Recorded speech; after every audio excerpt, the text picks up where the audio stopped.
Trump is just making a big gamble. He tries to squeeze all the countries that export to the US and subsidize the cost of living for Americans with money from people all over the world, with all the costs ultimately borne by the exporting countries. His strategy is maximum pressure.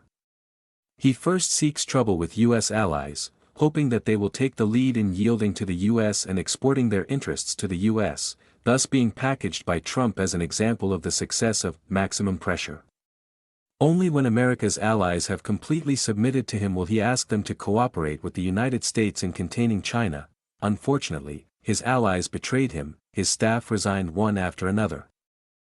And this big gamble is facing collapse. Bypass the US market and make other markets bigger, is how many countries think as well. US bonds are being sold off on a large scale. Partly because of this, Trump makes the United States lose its credibility, and the risk of US debt defaults is getting bigger and bigger. So we see that Spain's prime minister visited China to cooperate with China.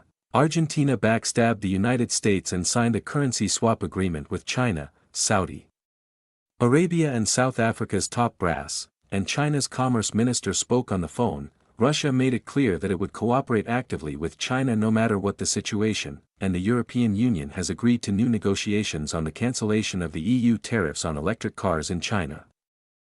On top of that, in other parts of Asia, Africa, Latin America and Europe, positive signals are being sent to China.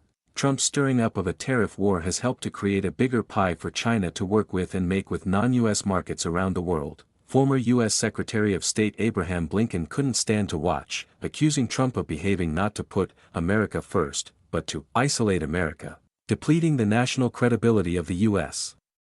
All countries will no lunge.